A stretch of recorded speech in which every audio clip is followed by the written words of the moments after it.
Good evening. I'd like to call the meeting to order. If the clerk could call the roll.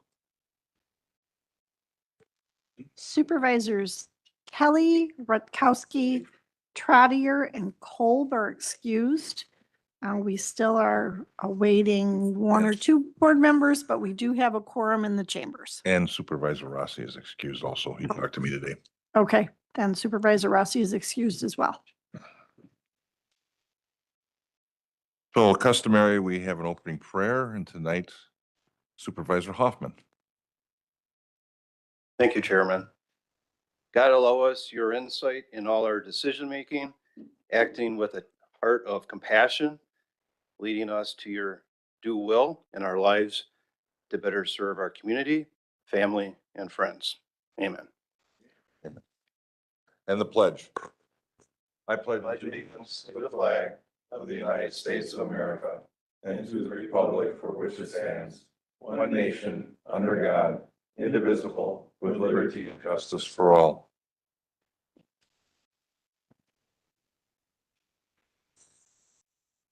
Item number 4, public comment.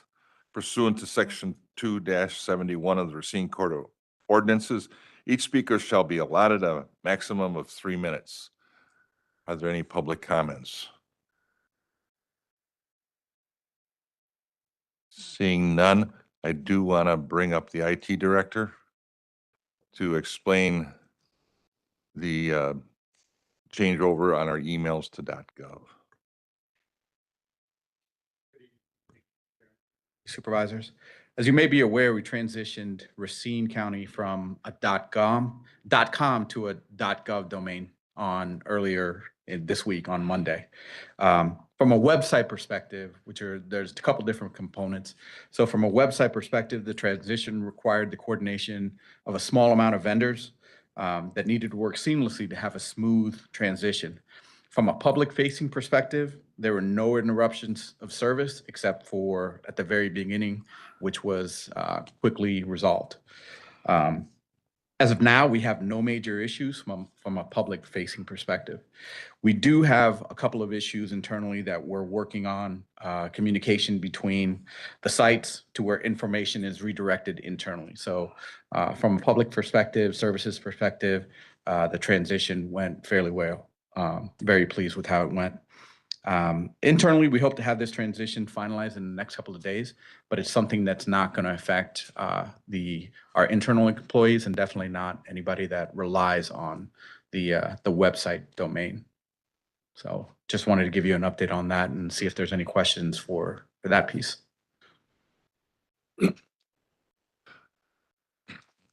Supervisor Horth. Thank you, Mr. Chairman. Yeah, simple question. How about the changeover in collateral, stationery documentation, business cards for supervisors, things like that? It's a great question. We can do that right now, and that's a great segue into my next point is the email access. So I was going to mention the stationery, the email signatures, as well as business cards as well. So from an emails perspective, we did create .gov emails for all county employees, and those email addresses are active to receive emails as of right now. So both .com and .gov are active, and they'll be delivered to your current inboxes. So you should see seamless coverage. We do plan to transition the departments from their .gov emails from their .com to their .gov as their primary email. So as of right now, everybody uses a .com primary email. We do want to transition that, but we do want to provide focused service while we're transitioning. So we're going to be scheduling the departments, department by department, to be able to make those transitions and have a really good user experience. Not to get into too many details, but when we did internal test of the changeover between .com and .gov for internal employees, we did find that there were some issues that we needed to fix. So we're working through those issues now. So the the way that we're going to go is we're going to take the smaller departments and we're going to transition them with IT support one by one. And then so as we go, we're going to learn more about the internal breaks with the .com to .gov. So imagine changing your phone number, right? All of the different things that you have to change nowadays with your phone number. It's kind of the same thing from an internal perspective. But just like your phone number, somebody can call your phone and be absolutely seamless. So we're going to be doing that little by little, department by department, and we're going to be tailoring that change experience with us. We're going to do the smaller departments first, and then we are going to do public safety last because we want to take all of the learnings before we transition public safety. And we do expect that to take a couple of months based on different counties' experiences, specifically Kenosha County. They went through that about a year ago, and it did take them a while to transition.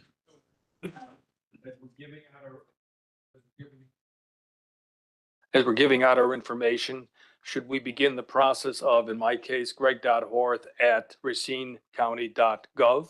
That's correct. So, So we can do it now. That's right. So you'll be able to receive emails at your .gov or .com, and it'll be absolutely seamless. Right. But right now, your primary one will be the .com until we transition into .gov as your primary one.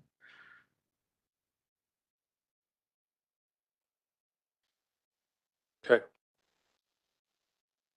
Any further questions? I got one. Supervisor Spencer? So the website at .gov, will there be an easier way for people to find their county board supervisors? Because that's not an easy process.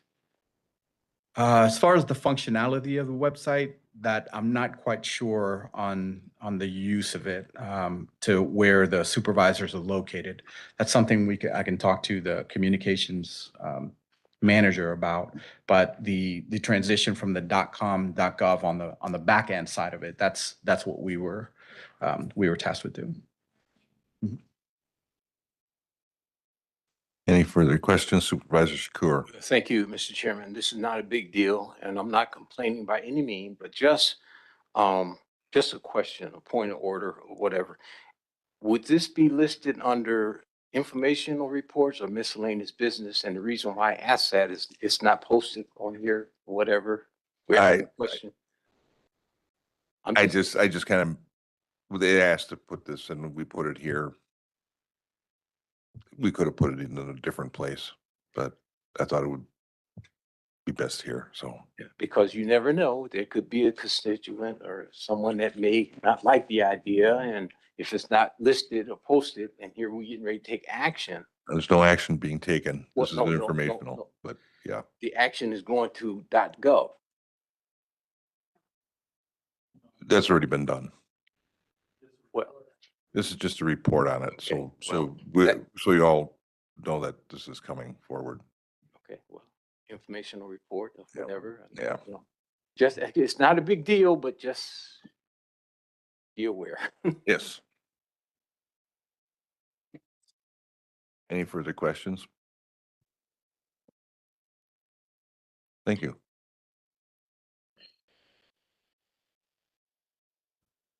Was there another question?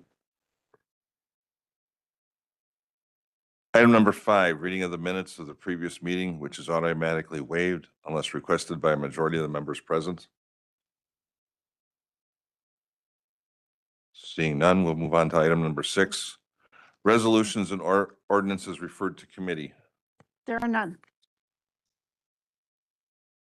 Item number 7, introduction of resolutions and ordinance for first reading and referral. Resolution number 2025-65 by Finance and Human Resources Committee authorizing the acceptance of a community policing development micro grant in the amount of $169,600 and transfer funds within the Sheriff's Office 2026 budget. Resolution number 2025-66 by Finance and Human Resources Committee authorizing the elimination of 1 FTE Support Services Coordinator N126 and 2 FTE Youth and Family Case Manager N125. Creation of 1 FTE Youth and Family Services Supervisor E060 and 1 FTE Youth and Family Lead Case Manager N126, effective January 24, 2026, and transfer of $71,452 within the Human Services 2026 budget. Resolution number 2025-67 by Finance and Human Resources Committee authorizing the acceptance of a Wisconsin Department of Health Services grant in the amount of $187,500 and transfer of funds within the Public Health 2026 budget. Resolution number 2025-68 by Finance and Human Resources Committee authorizing the acceptance of a national network of public health institutes, data modernization, and medicological death investigation offices grant in the amount of $19,984 and transfer funds within the Medical Examiner 2025 budget. Resolution number 2025-69 by Finance and Human Resources Committee authorizing a fee schedule change for environmental health lodging fees due to the revision of State Administrative Rule ATCP 72. Ordinance number 2025-70 by Finance and Human Resources Committee amending the Racine County Code of Ordinances, Chapter 2, Article 5, Division 2, Departments. Resolution number 2025-71 by Finance and Human Resources Committee authorizing a tentative agreement between Racine County and the Racine County Deputy Sheriff's Association for the years of 2025 through 2028. And ordinance number 2025-72 by individual supervisors amending the Racine County Code of Ordinances, Chapter 2, Article 2, Division 3, Meetings, Section 2-89, Recording, Streaming, and Retention of County Board and Committee Meetings, and Sections 2-90 to 2-100 are reserved.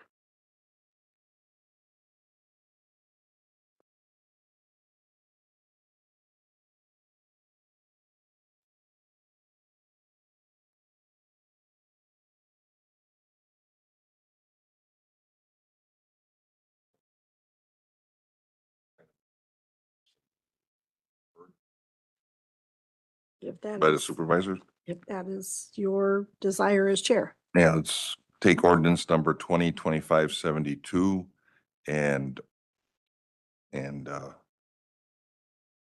refer that to the executive committee.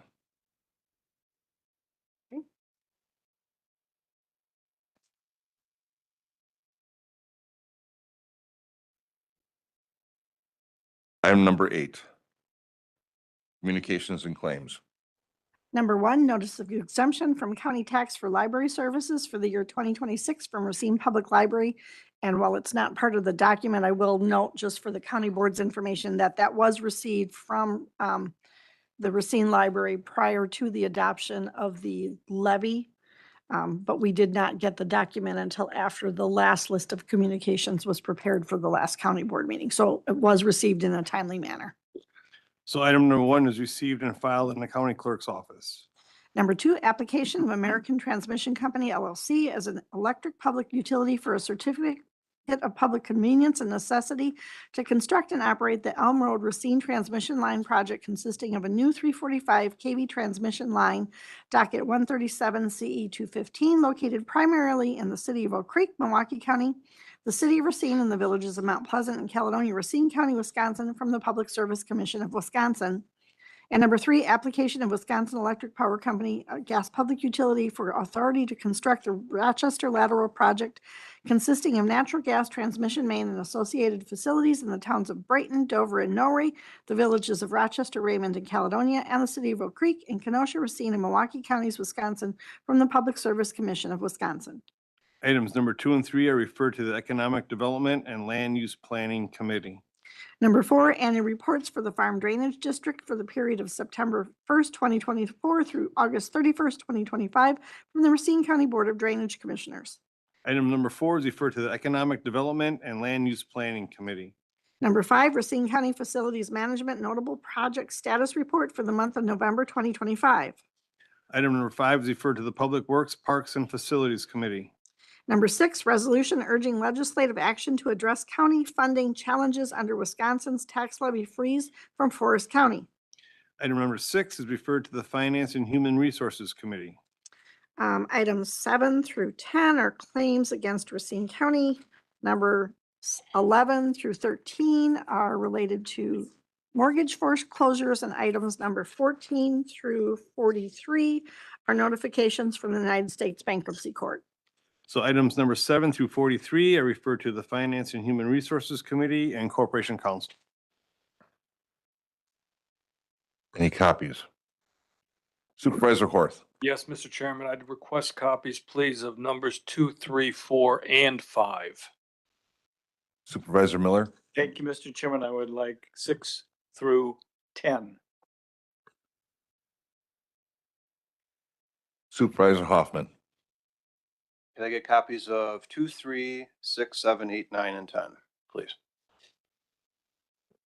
Supervisor McReynolds, Thank you, Mr. Chairman. Copies of 2, 3, 4, 5, 7, 8, 9, 10. Supervisor Wish, Yes, Mr. Chairman, can I get 2 and 3? Supervisor Shakur, Thank you, Mr. Chairman. 7, 8, 9, 10, please. Supervisor Coleman, Thank you. 7 through 10. Thank you, Mr. Chairman. 3 and 4, please. I'll take 5, 7, 8, 9, and 10. And I'll jump in Supervisor Spencer, for number 5. any other requests? Seeing none, we'll move on. Communications by the county executive. Report number 2025-51 by County Executive making appointments to the Local Emergency Planning Committee. I will refer that to Government Services. And report number 2025-53 by County Executive making appointment to the Racine County Board of Health. I'll refer that to Health and Human Services.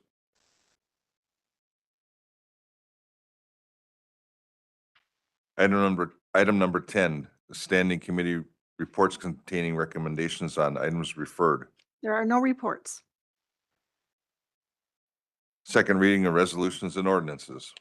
Under majority vote this evening, we have resolution number 2025-61 by Finance and Human Resources Committee denying the property damage claim of Roger Pullman Auto Sales, Inc., and resolution number 2025-62 by Finance and Human Resources Committee denying the property damage claim of Logan Capizzi. Second. Motion's been made and seconded. Supervisor Miller. Thank you, Mr. Chairman. These are 2 denials of claims, and as our normal protocol, if you have questions, you should contact the Corporation Counsel. Are there any?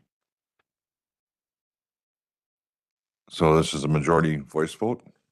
All in favor, say aye. Opposed? Motion's carried. Now, the items under 2/3 majority vote, that would be resolution number 2025-55 by Finance and Human Resources Committee authorizing a multi-year agreement with RICO for Racine County's Printing and Services Division within the Finance Department for a total of $1,200,000. Resolution number 2025-56 by Finance and Human Resources Committee authorizing a multi-year agreement with Express Elevator for elevator maintenance and repair service at various county locations for a total of $263,683. Resolution number 2025-57 by Finance and Human Resources Committee authorizing the acceptance of Wisconsin Emergency Management Grant in the amount of $100,000 and transfer of funds within the Information Technology 2025 budget. Resolution number 2025-58 by Finance and Human Resources Committee authorizing a multi-year agreement for cybersecurity services for a total of $357,709. Resolution number 2025-59 by Finance and Human Resources Committee authorizing the settlement of a claim of J.B. Hunt. Resolution number 2025-60 by Finance and Human Resources Committee authorizing the settlement of the claim of Kevin Kelsey.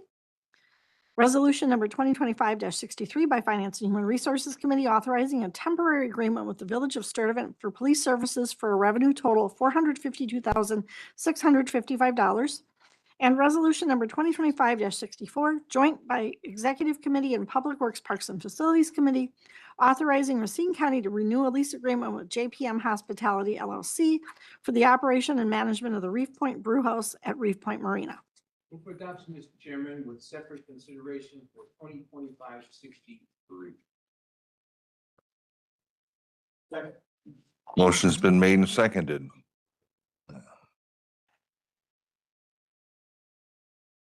Supervisor Miller. Thank you, Mr. Chairman. 2025-55 is a multi-year agreement with RICO for printing and services. They have been a longtime operator of our printing and services division, which is within the finance department. An RFP was issued in June of this year. After a review of the RFP, Rico was selected. This would be their third renewal contract. Any questions? Supervisor Horth. Yes, Mr. Chairman, and frankly, after going through these first 4, 5, 5 or 6, we're going to be talking about roughly $1.7 million, give or take, in all of them.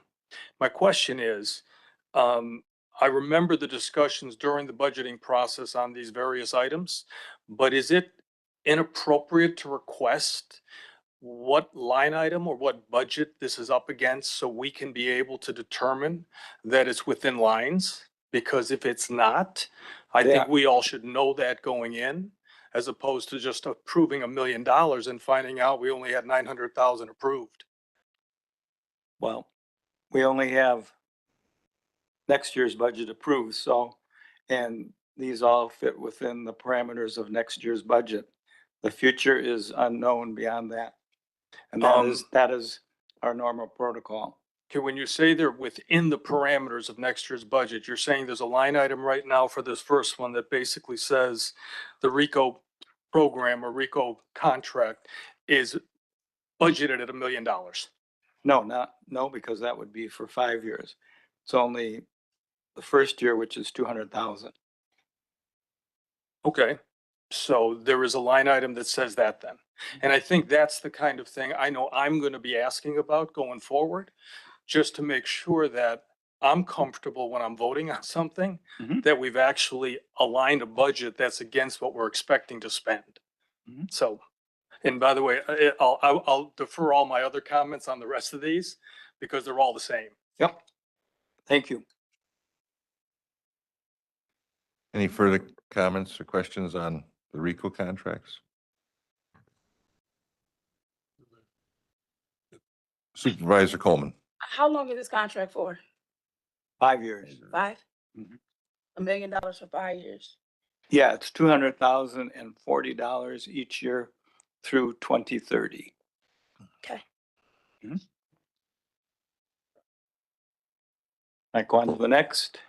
Any further questions? Proceed, Supervisor Miller. Thank you. 2025-56 is for a multi-year agreement with Express Elevator. And there were competitive sealed bids. They were reviewed and the bid was awarded to Express Elevator. Again, this is a 5-year contract. The first year is 47,720, and it's a 5% increase for each of the next 4 years. Any comments on the elevator contract? Supervisor Wish. Thank you, Mr. Chairman. Is this a renewal? I do not think it is. Jarman, No, staff is here. staff, Jarman.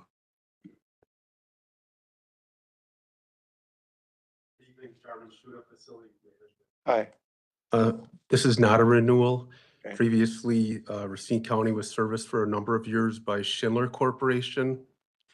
And as Supervisor Miller said, earlier this year, the elevator contract was placed out for competitive bid. And Express Elevator would be a new provider. They were the lowest bidder. And is this, do they come on a regular basis to perform Correct. maintenance? Correct. So how often do they come? Monthly. So they're in there monthly looking at each of the elevators wherever they're. Correct. At the 5 facilities throughout the county that have elevators, yes. Thank you. How many elevators do we have? It's a good trivia question. I was going to ask that, but 18. 3 at the courthouse. That in your packet from last meeting, there is a listing of all of the elevators Is there? at all of our facilities, and there are 18. 18. Most of them in the law enforcement center, Any further questions? by necessity. Any further questions? Supervisor McReynolds. Thank you, Mr. Chairman. Would it be possible and make sense in future resolutions that have a multi-year agreement to add language number one, what the term is, and two, the yearly breakdown? Could that language be put into future resolutions? It is in the fiscal note, but would you like something in addition to that? I think that would make sense. In the contract, right? Yeah, I mean, if that were to be formalized, an ordinance modification would be the appropriate vehicle. But I can certainly make note of that. I can communicate that. And we can make every effort to be more clear on those things, even notwithstanding a change in the ordinance. But to Supervisor Miller's point, that the information is in the fiscal note, the breakdown for each annual year and each annual cost. Any further questions? Okay, moving on to 57 and 58. These are both for cybersecurity enhancement. The first uses a grant from the Wisconsin Emergency Management Department of $100,000. And the second is a multi-year agreement for software, and that is an amount of $357,709. And if you have any specific questions, our IT director is here. Want to give us a little background on this, sir? Resolution 57 is the Phase 2 cybersecurity grant from Wisconsin Emergency Management. So we're asking this body to accept that grant. That grant is specific for MDDR services, so managed data detection and response services. So it's us upgrading our cybersecurity defenses, and this grant allows us to pay for some of those software services. That's number 57. 58 is the software contract that we want to have for the MDR services. That's one aspect of our cyber defense, and that is a 3-year contract for $357,000. And we've also put it as an option for an additional 3 years with not to exceed 5% of the initial contract. So broken down, it's about $119,000 year 1, 2, and 3. And then year 4, 5, and 6, it's 5% of $119,000 flat for years 4, 5, and 6. So as we mentioned, we're trying to get longer term contracts to avoid the software increases. Any questions? Mr. Chairman, I think that was a good point, and there were good questions about multi-year contracts, but there is no doubt by having multi-year contracts, the county realizes significant savings versus doing it year by year. So, well, I think it's very appropriate to ask about the length and, the projections. When you have a long-term contract, you save money. Supervisor Horth. Thank you again, Mr. Chairman. And I know I said a moment ago that I would be fine with the rest, but I lied. I have another comment I need to make because, first of all, I understand both of these and it makes sense to me, the long-term contract, et cetera. But again, not knowing what line this is against, I don't know whether or not you're giving us something. I say you rhetorically. Yes. Whether we're being presented with something that is within what was originally agreed to when we did the budgeting process or not. And the second part of this one is that we just finished the budget, and maybe it's terminology that I'm getting confused on. But if we just finished the budget, why are we having to transfer funds within a department for $100,000 to be able to pay for something? Mr. Chairman, it's because it's a new grant that we received subsequent to the budget approval. So the transfer then is from what to what? Because I would have thought that would have been a part of the budget. We anticipated. So when we receive a grant, it gets a line item and then it gets transferred to where it's going for what purpose. Okay, so it is sitting in the line item for the grants at this point. Yep. Well, this is a complete action. We're accepting and applying it all in one action. And for the benefit of the board, if you look at the fiscal note, at the top of, for example, 2025-58's fiscal note, it says there are sufficient funds to cover the 2025 contract. And that was, these were anticipated in the budget deliberations. Mr. Chairman, okay, at this point, I'll defer any other comments till afterwards, but I'm still a little uncomfortable with not what they're presenting, but the way this is now aligning with what we just approved a few weeks ago. Right. And where we can then validate what we approved is in front of us saying this aligns with that. Okay. That's it. So we'll leave it at that. Thank you for the opportunity.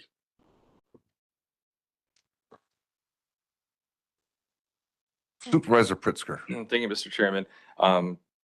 Just a point of clarification, it does look like resolution 2025-55 does state in the resolution that it's for the periods January 1st, 2026 to December 31st, 2030. So it does say it's a 5-year. But I agree with the other supervisors that it'd be helpful to have that just noted in the agenda. Okay. So because it's referring to the first reading. Because it is in the fiscal note document that was handed out last month or last board meeting. Right, so maybe it's a question for Corporation Council. I mean, I don't think you have to change the resolution necessarily. I don't even know if it's a legal action to just be more specific on No, the agenda. we can be more specific for like a 3-year multi-year contract as this one is, or a 5-year contract Okay, thank you. that we can do. But again, it is in the fiscal notes. I know, I'm agreeing with that. It's also in the resolution. It's just the resolution isn't in today's meeting packet or on the agenda. But it was last meeting. Thank you. Any other questions? Do want to answer Supervisor Orr's question. Go ahead. This was part of our budget that we just went through. So it is a line item under our subscriptions budget. So we did anticipate that we would need these types of services. So these MDR services, we do have to get them in place. They're an insurance requirement. So we did put them in the budget and it was approved as part of that. And actually, I was aware of that. And part of my line of questioning is also to establish going forward, because we just went through some very difficult times trying to address the budget needs. And so I know that I am now personally, and I think many of the supervisors are dialed in on, okay, that's what we agreed to, that's what we move forward with. But not hearing that as we're going through these presentations, I'm just going to continue to ask those questions just to make sure that we're getting the information that, okay, we all approved, we agreed to. So thank you very much. And I was aware of it, and I'm glad you mentioned it. Just to follow up, again, good questions, but if you look at the fiscal note, I'm referencing again, the top line shows the budget account number, current budget and the current balance. So you can tell whether or not it fits what we approved.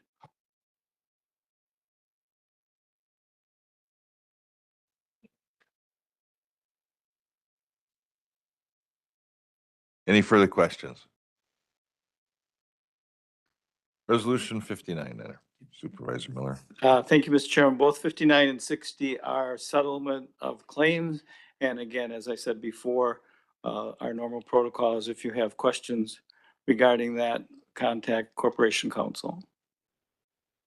And resolution 63, The- 64, excuse me.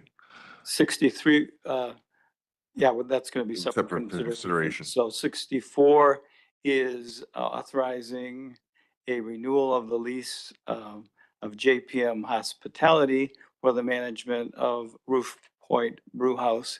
And our marina manager is here if there are questions on that item. Are there any questions? Supervisor Hopkins or Meyer, would you want to address anything there? No.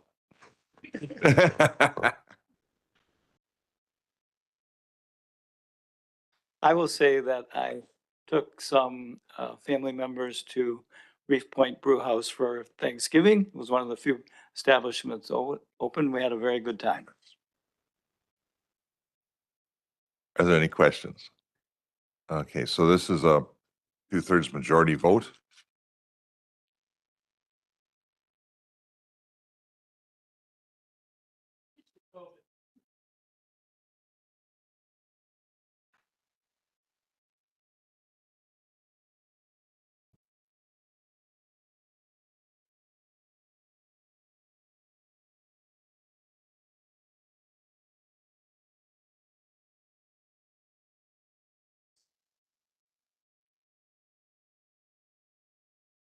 Okay, so.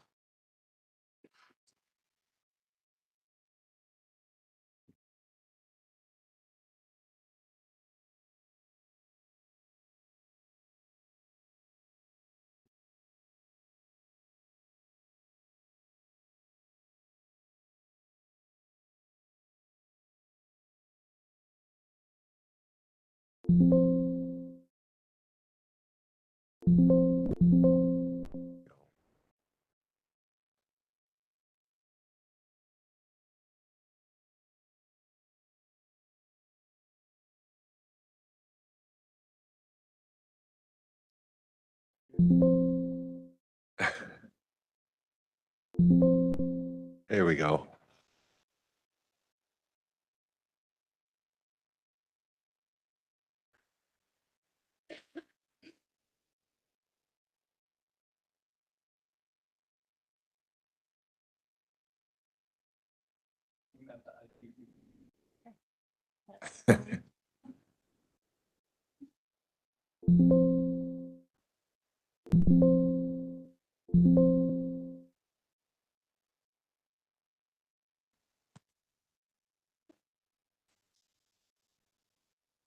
All have voted and motion carries unanimously.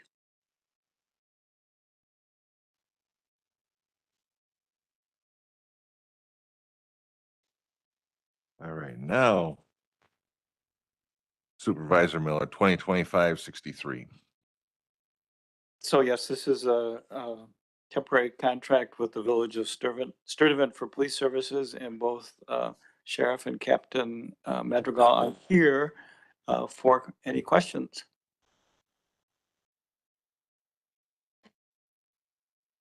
Are there any questions? Supervisor Wish. Thank you, Mr. Chairman.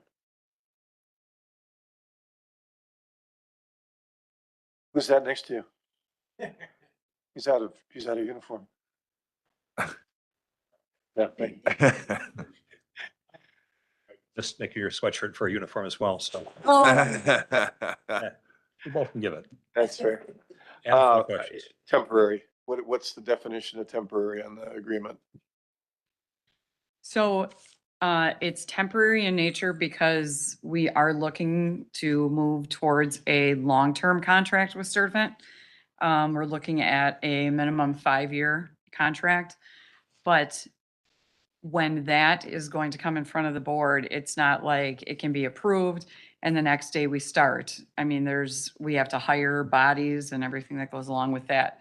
So the temporary is Sturtevant Police Department dissolved. And while they were trying to contract for services since July, August, they ended up losing officers along the way. And they were down to 4 officers left trying to cover 24 hours a day. And they really could not move beyond November 16th at 6 a.m. And so they shut down their police department. We have been covering the area of Sturtevant, 1 officer on every shift, so 24 hours a day. And that's at a rate of overtime. And so the temporary is to get us between that November 16th until we get approval for a long-term contract. In the temporary MOU, it basically gives us through April 15th of 2026 to get that completed. You're covering with 1 officer per shift. Right now, we are. Sturtevant would like us to have 2 officers on every shift. So double what we are providing right now. However, it's holidays. It's very difficult for us to be providing 2 people on overtime on every shift right now. So when this was discussed, I explained that to them, and we're not at full staff right now. So, you know, it would be difficult for us to provide anything more than 1 officer every shift until we have a long-term contract with them. The last discussion that I heard was there were 3 officers left. One was not interested in coming on, but you had 2 officers that were interested in coming to the sheriff's department.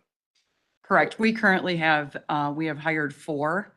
I apologize. We have hired 3. They're in the FTO process, and a 4th one has a offer on the table.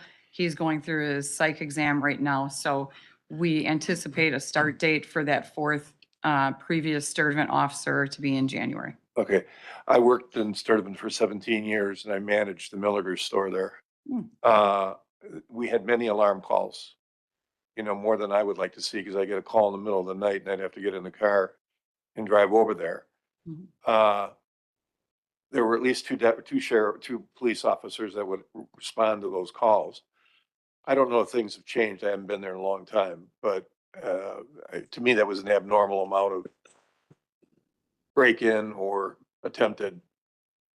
My concern is having 1 officer. I mean, obviously you'd have somebody else there. What's the lead time, do you think, or the time that So- somebody else can respond?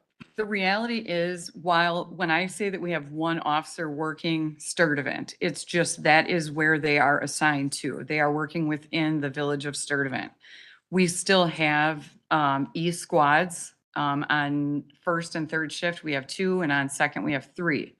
So anytime that, you know, that 1 officer that is working Sturtevant requires backup, or, you know, there's an additional call, it's going to be one of our other squads that's going to respond to Sturtevant. So hypothetically, you get an alarm call and someone's got to respond to that.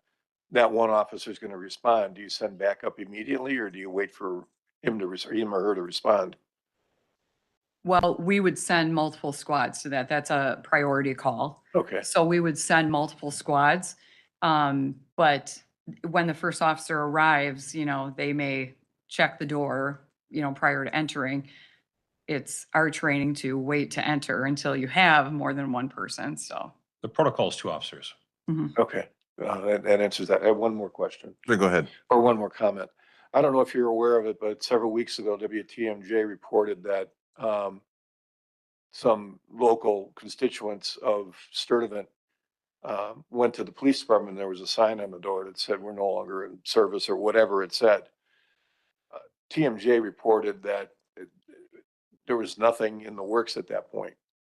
I called the radio station from my car on my way to work and let them know what I knew, as far as that there was a temporary, whatever you want to call this, agreement. Are you aware of that? Well, They were misinformed, or? I can't speak to news media outlets, but I think everyone in this room understands how the news media reports. I mean, they report what they choose to report. I'm not going to speculate what TMJ Ford decided to report or what they choose not to report, nor will I support anything they put on their door. They don't ask us for that information. I can only tell you, folks, what we choose to supply, and that is top-level law enforcement services. We are not going to let, and I told my team, and I'll tell all of you today, and I'll tell our community, I will not let any citizen here in Racine County go without services of law enforcement protection. Now, that said, will it be delayed until I can get someone there with snowstorms and all these other variables that may occur? Supervisor Wish, but at the end of the day, I'm not going to speculate what news media outlets choose to report, how they choose to report it, the manner in which they report it, or signs on doors. I don't speculate on that. I've been in this business way too long to engage in that sort of environment. I just don't do that. I live in the real world, where real people need real services and they need top-level law enforcement services, and that's what we provide. They did make a correction after I called in. And they should. It was at the end of their newscast. You know, it is concerning to me, because I had to respond to some of those Yeah. alarm calls, and I was first in, and having only 1 officer there concerns me. And that area is very susceptible to shoplifting and caravans. People come in and I have firsthand experience in it. So that's my concern. Thank And you. it's interesting you should bring that up because I have also been stopping in at businesses, and so has Captain Madrigal and many of our supervisors, stopping at local businesses in Sturtevant just to see and put I guess, our toes in the water, if you will, as to what their expectations are and what they're used to. And I can tell you firsthand is that what they're used to is not what they deserve. And what they have seen as of late from this temporary contract, which we've already been doing, which by the way is going to generate nearly $500,000 by April 15th, is something they're not used to receiving. I've been getting calls from different business owners and stopping in and hearing how delightful it is to work at the Educators Bank or at a local pizza shop and seeing our deputies in their parking lot or stopping and asking, how are things going?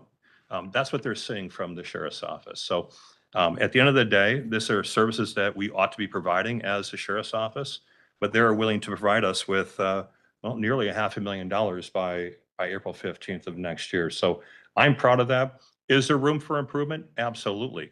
But at the end of the day, it does take time to recruit, to train, and to get our staff up to speed, to get them where we have those two officers there at the ready.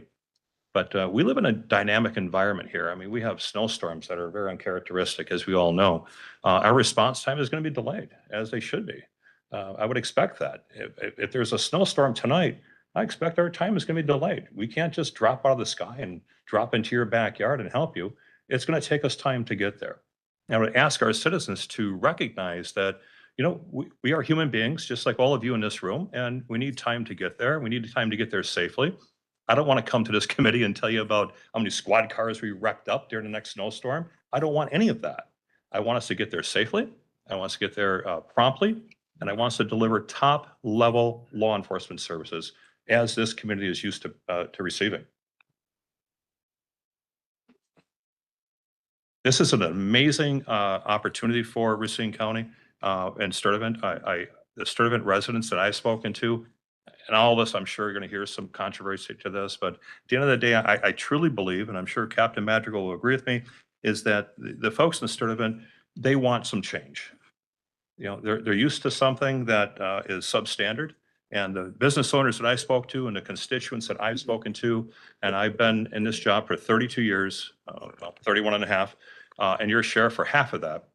I put my ear to the ground. I talk to a lot of folks, and there's controversy on both sides of the fence. But at the end of the day, what they're seeing today is exceptional to what they've been seeing in the past. So I'm proud of that, and all of us in this room should be proud of that as well.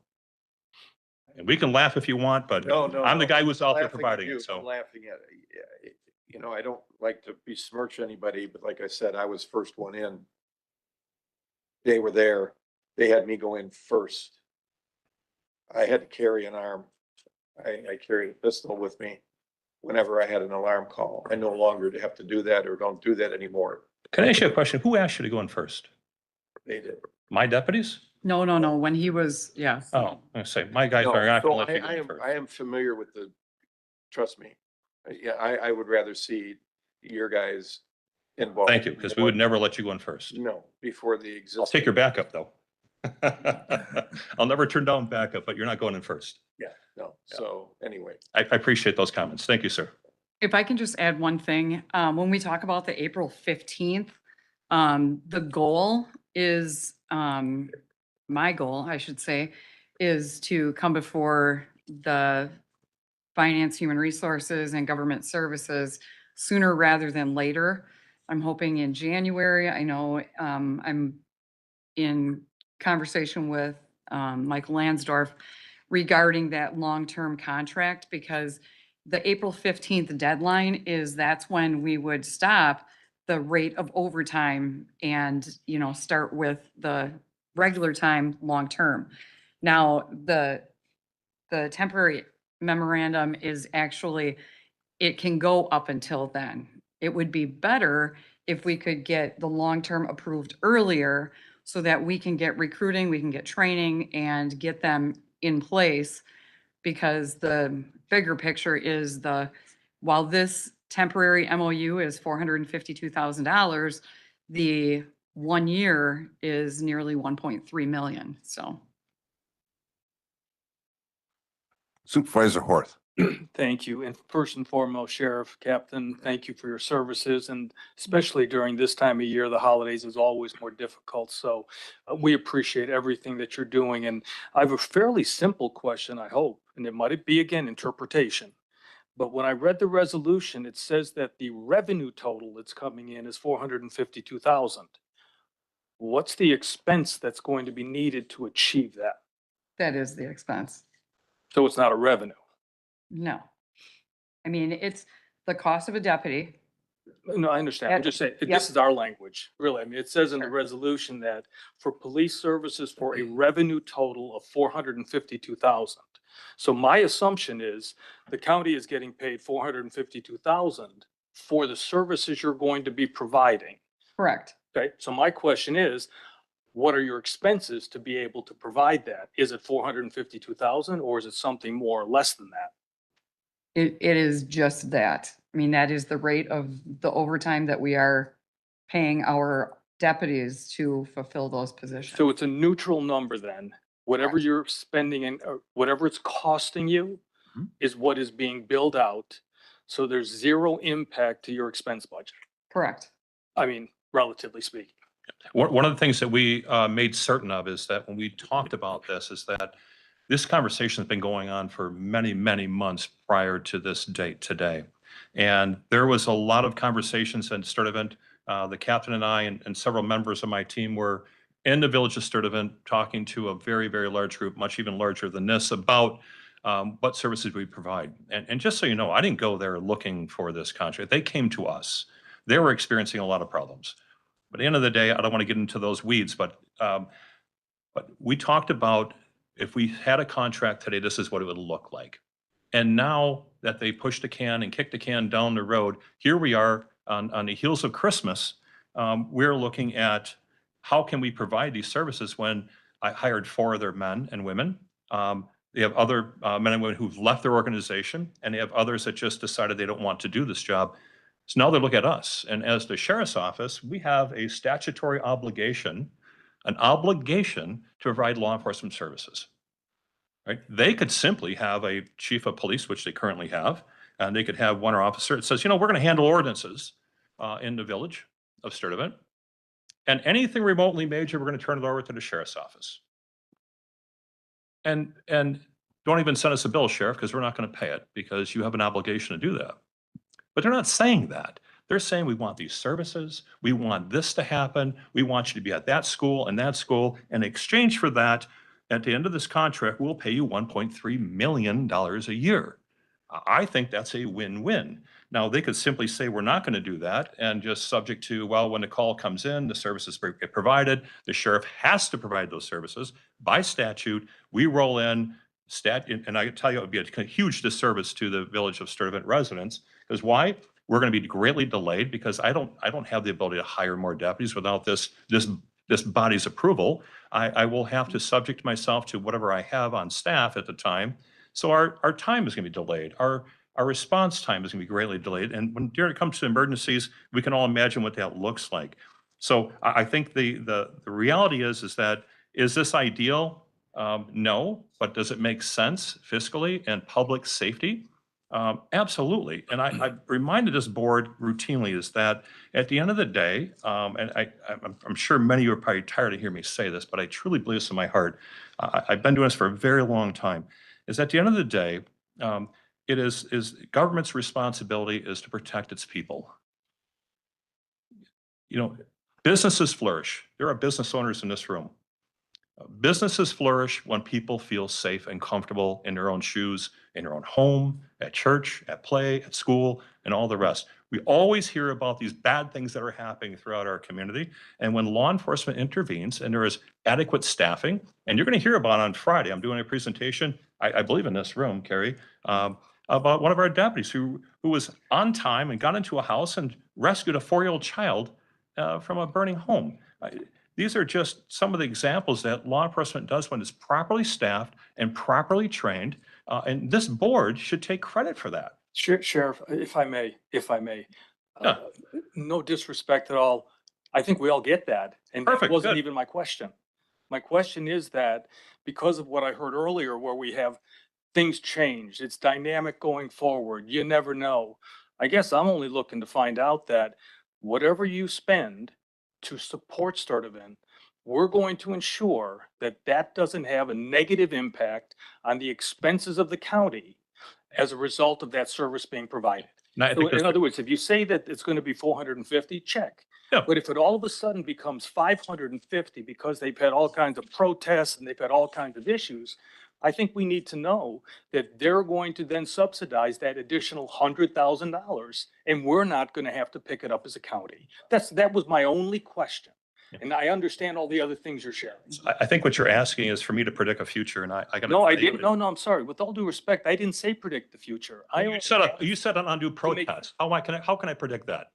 we don't know. All I'm saying. Thank is you. they're You don't going know to and I pay- don't know. They're going to pay for it if you supply it. That's the only thing I'm looking for. Exactly. And I think we have done a great job calculating what we feel is going to be an appropriate level of law enforcement services for the village of Sturtevant. For me to predict something that may or may not happen in the future is unwise for me to do today. Simple. I'll respond very simply and I'm done then. I think I've answered your question, but go ahead. Well, no, I don't think you have, but I respect the opinions. My only comment is that if we in fact spend more because of the services you're having to give than 450,000, they being Sturtevant, are they going to be responsible to pay that difference? No. So if you end up having to spend $550,000 because of some emergency that happens in Sturtevant, the county is having to pick up the additional $100,000. Yep. So let me give you an example. So during the civil unrest, we had some civil unrest here in Racine. And we called in Kenosha, we had Milwaukee, Oak Creek, countless organizations come into our community. Did we send them a bill? You weren't a board member then. I was, and as a sheriff. We didn't send them a bill. But when they asked us for help, we didn't send them a bill either. That's what law enforcement does. We can't predict the future. We pretend, or see, we count on each other for law enforcement services. We can only predict what's in front of us. I can't predict what the future is going to hold. The best numbers, sir, that we have for April 15th is 452,000. That covers the taxpayers that are paying our bills. Now, if something bad happens in Sturtevant or in Mount Pleasant, if Mount Pleasant called me tomorrow and said, we have this catastrophe that happened, I can tell you this, I'm going to help them and I'm not going to send them a bill. That's just the way it works in law enforcement. Now, Sturtevant could suggest, as I mentioned earlier, that, you know what, we're just going to stick with our one police chief and maybe 2 officers, and we're going to respond to ordinance violations, and anything remotely major, we're just going to turn over to the sheriff. We're not going to send them a bill. We can't send them a bill. And they have no obligation to pay it. They have a population over 5,000. They have a police department, a police chief. They could say we have adequate policing services according to state statute, and everything beyond that, they're going to turn over to the sheriff. And I have to respond to that by state statute. I can't just send them a bill. They're willing to pay us money to provide policing services. That's what you Let me just finish. They're willing to pay us money to provide policing services. You're asking me to predict something that may or may not happen in the future. This is an accurate bill that we're sending them. It's disappointing. It's that you keep reasonable. saying that I am saying I'm asking you to predict it. I never said it, and from the third time now, I haven't said a word about. Well, you said if it came up to 500,000, should I bill them? The answer is no, I'm I not going said, to. I asked, should they be paying for it? That was my question. No, they Okay, shouldn't. then that's your answer. Then we get the. I said that twice chance to now. Understand it. You asked it 3 times, I've answered it twice. I'll answer it 3 times now. The answer is no. Okay, then we can leave it at that. Very good. Let's leave it at that. Any other questions? We can agree to disagree. Just a second No, here. we can agree to go to the next question. Is there any other questions? Supervisor McReynolds. Earlier it was stated that right now, the sheriff's department is not at full capacity as far as deputies. What is that number and what are you short right now? Would be my first question. Okay. I didn't know if you were going to go on with the other ones. Okay. So when I talk about we're not at full staff, this means a couple different things. So I think of full staff is they're all hired, they are all through the academy, they're all trained, and they're all available to me. They all count, if that makes sense. I can use them for anything, right? There are right now 6 deputies that are in the academy. So they fill a spot, but they don't count to me, okay? But they do count towards staffing, right? Because you're paying them. Makes sense to me. There are currently, with the 2 retirements that we have one of the papers, the other one is coming tomorrow. They're leaving in January. With their retirements, we will have 5 openings. Okay? Now, that is literally 5 people that are not on the books yet. They're not getting paid. There are currently 4 deputies who have contingent offers, one of them being the one I spoke about earlier, previous Sturtevant officer, that they have the offer. They have to go through the medical, the drug testing, the medical test, the psychological background, all of that. And then they have to go in front of the Civil Service Commission and get the final blessing that, yes, you can be hired. So right now, there are 3 open spots. In 3 weeks, there will be 5 open spots, plus the 4 that have contingent offers. So it's always fluctuating, and I threw a lot of numbers out there, and I apologize. But right now, if people were in line to take a job, we could take on 5 more. We're always recruiting and training. Yeah. Okay, and then my next question would be, if those positions get filled, not even looking at the Sturtevant contract, once those positions are filled, when the long-term contract is locked in, could you execute and provide services with those additional deputies? Or are you going to be coming back and asking for additional once those are filled on top of those positions? We will be asking for 10 positions, I can tell you. That is how many bodies we need to fill that Sturtevant contract. So one of the things that, if everybody can sort of remember, back to when Racine County had the reputation of don't drive on the interstate through Racine County because there's how many squads? At one time, we had 14 deputies that were assigned to our interstate. 14. And we talk about the decline in the amount of dollars that we see in revenue. There's a reason. Because we can't fill those interstate spots. Okay, because those are like the extras. I need guys that are working straight patrol. So when someone retires or we have these open positions, I have to pull those guys off the interstate to work east, to work northwest, to work south middle, all those areas. So right now, today, I have 4 officers that are assigned to that interstate position. And I can tell you that at least 3/4 of the time, they are pulled out of that to backfill a spot on patrol due to a sick call, a vacation, or something else.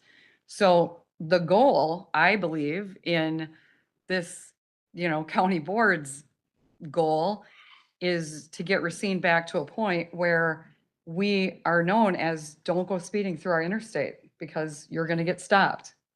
Now, if that's not the goal, and we don't care about that extra revenue that we're not seeing coming in, we have positions that have been left open now. Like, people are not filling it because we don't have the people that are done with the academy, people that are, hired and through and ready. But I think we'd be doing Racine County a disservice if we didn't fill the positions that we need right now and get us back to where we should be, let alone the 3 positions that we lost, that we did not get those back. And we're going to need an additional 10 positions to fill the Sturtevant contract. Hey, listen, this is not a debate about how many people are out there writing traffic citations on 94. And I know. I'm sorry. I No, only no, did it as no, an no, it's fine. example. Let me just interject Can we- for a second because Can we get back to the Sturtevant question? Not so much the staffing. We can you know. I just want to address one But, thing. but we're talking about the Sturtevant contract. And we are, and the Sturtevant contract is important, but it's also important to recognize is that our deputies along the interstate system, and I know Supervisor Wish has brought this up. I'm- But the Sturtevant Let me contract. finish. Let me finish, please. Let me, The question was raised. Let me answer the question. The question was. he didn't raise the question. He did. He did. Your We're captain was talking about the interstate. I'm talking about the Sturtevant. We have drastically Mr. Chairman, reduced point the of number order, fatality- just, drastically reduced point the of number order, point of fatality- order, point of order. There are many issues. I think I would ask Corporation Counsel if we can talk about other issues outside of the Sturtevant contract. The one thing that I would caution the body and representatives of the sheriff's office is there's two separate issues. There's the issue that's before the board for action this evening, which is the temporary contract, the temporary memorandum of understanding that does not entail additional staffing, that does cover overtime, that covers some of those things. There's the second issue, which is the multi-year contract, which is not before the body this evening. And so just for the sake of clarity and to stay within the confines of the open meetings law, I would just caution that we should try to focus the discussion on the issue at hand, which is the temporary contract. So let me ask a question. The wages, now, I've been briefed on it, but the wages are at overtime. Is that correct? Correct, in the temporary. Than the temporary. And that carries through the whole temporary because we're gonna have to pay overtime. Correct. And it looks like we've put in the retirement compensation, life insurance, health insurance, all the benefit package. So. And these are, this is one shift, and then we're gonna gradually work up if we can, or is it gonna be one shift for the duration of the temporary contract until we get the permanent contract? It's what it is right now is what it'll be throughout as long as the temporary contract goes, one deputy per shift. Okay, so we're getting paid, we're paying, we're getting paid for the deputy, paid overtime with the overtime benefits, workman's comp, the whole thing is added in there. So there's no real cost to the county. Are they paying for the mileage on the vehicles also then? Yes. Okay.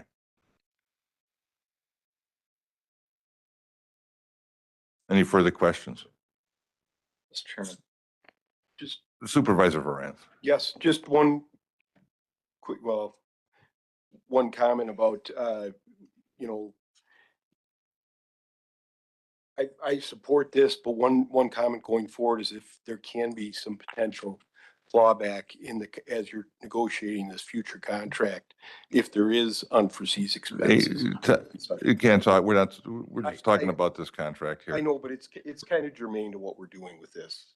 So, Let's not test the waters because it is a hot topic in certain areas. Supervisor Pritzker. Thank you, Mr. Chairman.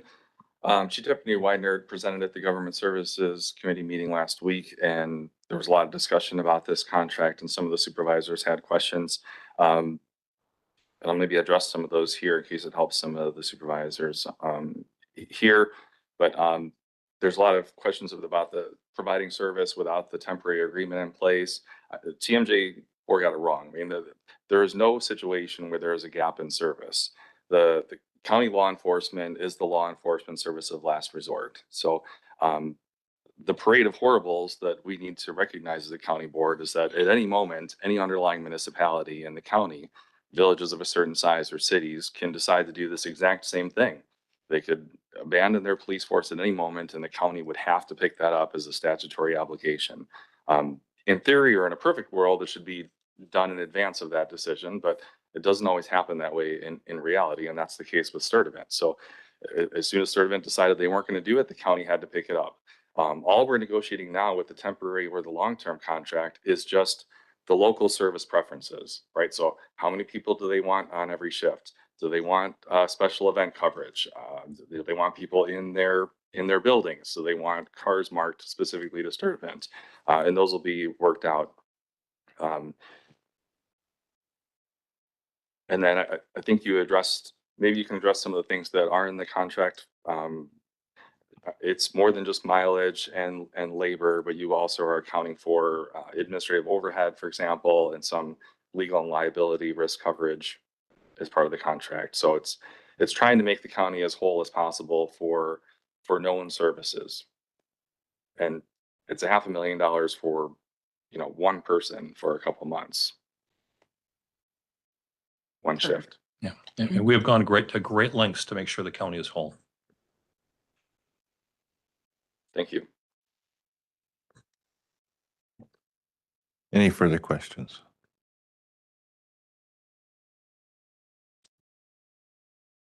Thank you. So we have a motion and a second. So this is a 2/3 majority vote.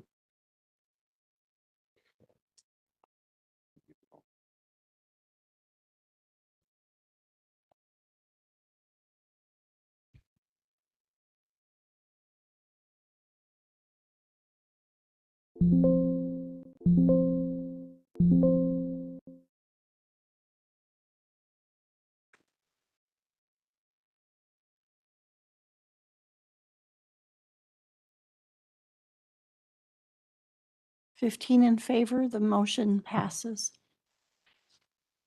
Thank you.